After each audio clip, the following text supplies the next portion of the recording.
Legs Media. You know what to do. Hit the like button, subscribe to the channel. Thanks. We got lots of stuff coming up. What's up and welcome. This is Ennis Libby with Say With Your Legs Media. Please, if you haven't, hit the like button and subscribe to the channel. Thank you. So today we are here with Strada Bianca, the 19th edition of Strada Bianca. So it's less than 20 years old. It's always already talk about whether this should be a monument or not. So let's get right into the race. We got a Team UAE on the front, and they are chasing the break, which is being led by Connor Swift from Ineos, and he's going to just hang on until he gets caught, as you're going to see. But anyway, on the front, you did have Isaac Del Toro. Isaac Del Toro finished his turn, but now on the front, you got Tim Wellens with Thomas Pidcock in second place and Tadej Pogacar. So was surprising to everyone. Pidcock, he launches an attack right here, but Pogacar was wise to the move, and then Pogacar put in his own move. Pogacar didn't put in his classic power move. He just put in enough of a move to move away from everyone else. As you see, Pidcock is digging in deep. Digging in deep to stay on the wheel of Tadej Pogacar. And the amount of fans that are at this race is amazing. What is also nice is they got a dry day, but dry doesn't always mean good. If it's wet, that means you get all dirty and you get sand and everything in your mouth. But dry, you get lots of dust. So they catch the break right away. There's only one person left up the street, which is Connor Swift. He's just up ahead, but because they're gonna like this, the gravel section is a bit of up and down.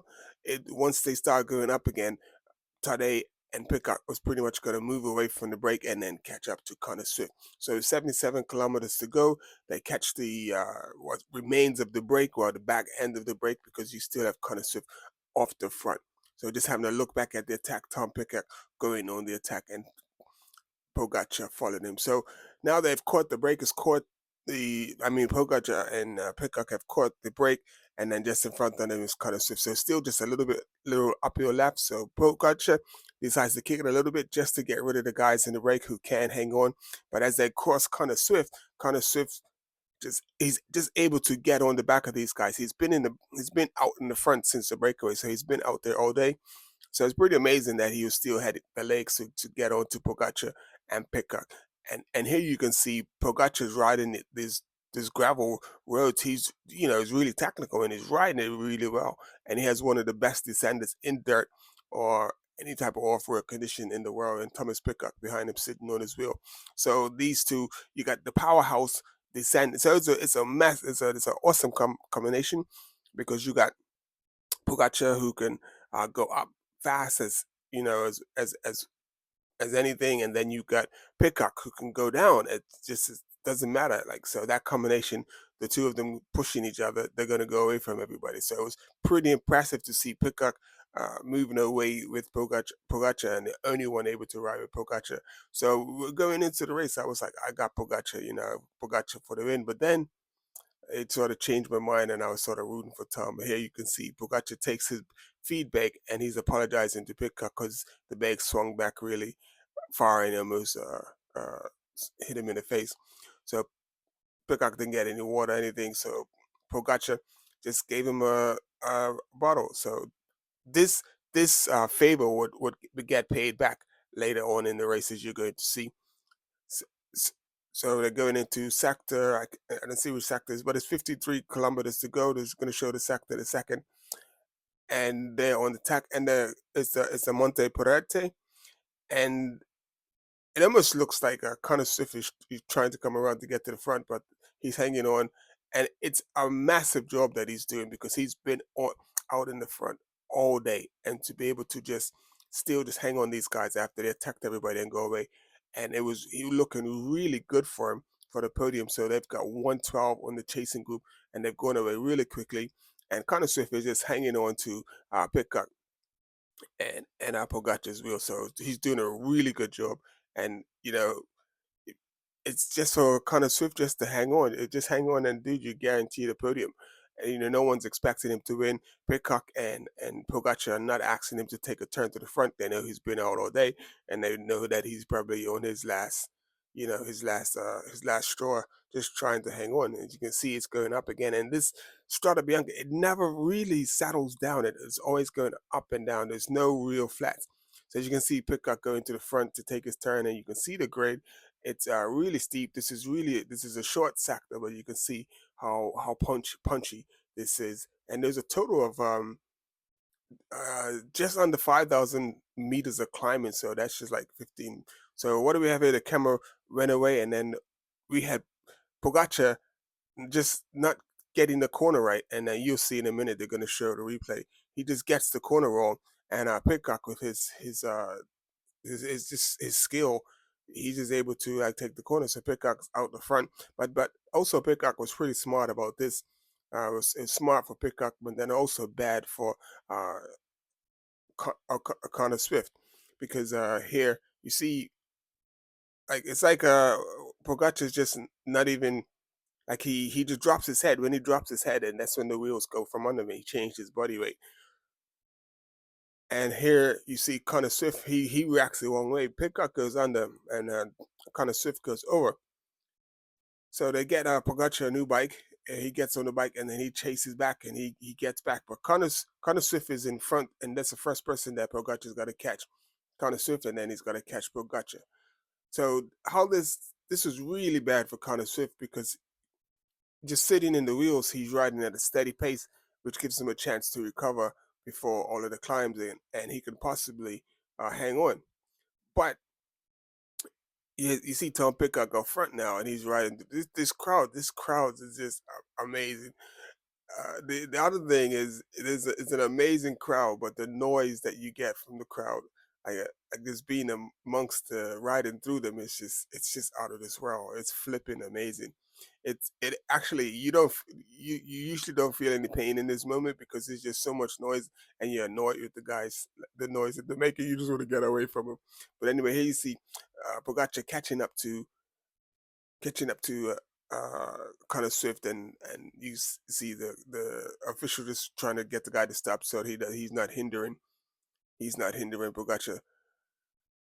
And as you come through this massive crowd on Sector 11. I can't remember which sector it is, but this is Sector 11. As it comes through this massive crowd, it just takes on to Connor Swift. And what is really bad for Connor Swift here is because now Pogacar's got a full head of steam. He's going all out, anything on his mind. He wants to win the race, and he's got to catch Pitcock. So that means he's going to be, turning it up a notch, and just riding just riding at a max speed, which is not good for Connor Swift, because Connor Swift wants to be able to hang on. And right now they're going a lot faster and harder than they were before. So it was just too much for Connor. So I was just making a joke to myself that uh, Pogacar wanted to drop O'Connor, so that was his tactic, to say, "Oh, I'll crash," and then have to chase back, and then it'll. So it sounds sort of dumb, but I'm like, it, yeah, that action that him crashing was pretty much what got Connor Swift dropped. So I think if he wouldn't have got dropped, he would have been able to hang on a little longer and possibly come in for third place. So you see Pitcock sitting up to take a drink of water, and like basically this is the where I was saying it's coming back. Like given when Pogacar passed him the bottle of water, and it's coming back. He's handing him he handed him the water. Now uh Pitcock was like, yeah, might as well just hang out and wait for Bogey. And then it's still like almost 50 kilometers to go, and it's just like Pitcock's like, it's just too far to try to ride on my own. So that was the main reason for waiting for Pogacar. So waiting for Pogacar got back on, and then they got back to it. And I'm pretty sure that, like Tom is thinking that if I wait for Pogacar and I ride for Pogacar, I stand a better chance of at least getting second on the podium if I don't win. Because if I go and blow up, then the guys behind me can possibly catch up and pass, so I can go from the podium to fifth or sixth place, and we don't want that. So this is one of the really sharp courses that are coming back onto the I believe this is the last lap, because they do a couple of the sectors twice, and that was a quick glimpse of the chase group that's racing hard. So the other thing too is like it's almost like Pogacar was really measuring himself like so. Right now, it's a 50-second gap to the chasers. So that was up at like 1:34 for a minute, and then it just dropped. So this is the sector. This is the Pinzato sector, where Pogacar just got on the gas. He just sat down and just gunned it hard. And this is where he pretty much got rid of uh, Pitcock. And I think Pitcock, if he just like works on it a bit more, I think he should have stayed seated. If he would have stayed seated and just relaxed a little bit, I think he would have had a chance to stay on. But he used a lot of energy trying to stand up and stay on his wheel. So there's so many Slovenian fans. It's pretty cool to see. So you can see Poggi opening up a gap, and the gap is getting bigger and bigger as it gets closer to the top of the Pinzato. So it's sector 15. I believe it's one or two more sectors after this, but there it is. And then back in the chase group, Tim Wellens, who didn't have to do any work because he obviously has a teammate up the front, sat on, and then when he got to the Pinzato himself, he attacked, and then he dropped the chase group. So now he's in a spot for the podium, trying to get on the podium. Now he's in third spot ahead of everyone else. So here's Poggi just riding through the crowd, looking really good. He's put 55 seconds on Pitcock.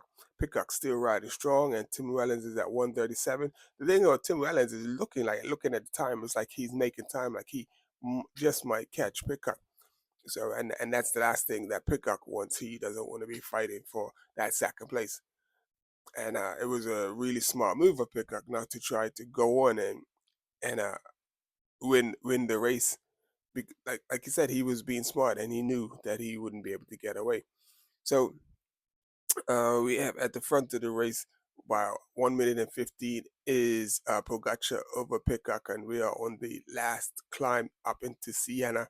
And this must be an amazing place. It's just the crowds, it's just the buildings, the history of the buildings and everything. So, but aside from that, we have Tadej Pogacar coming in, and he's going to take the win of the Strada Bianca, and he's won the Strada Bianca now 3 times, and he's done it as a world champion. So after you win the world championships 3 times, you get a sector named after you. And I wonder which one it's going to be, but it's going to be pretty good to see. As we see Tom coming in for second place, and then shortly around the corner, we're going to see third place, Tim Wellens, coming in. So that's how it went today. That was a pretty awesome day. Pogacar is waiting for his teammate to come in, and still got the adrenaline, so he's not feeling the pain of the crash too much. You can see his jersey's all torn up, and he's all like, he's going to be sore later anyway.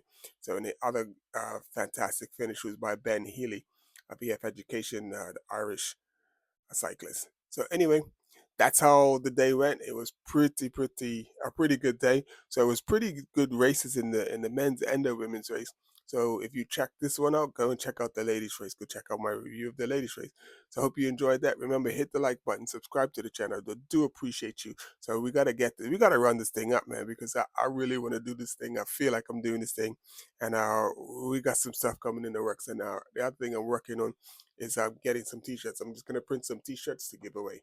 Right? So anyway, in this we say with your legs media, thank you for joining us, and we will see you on the next one.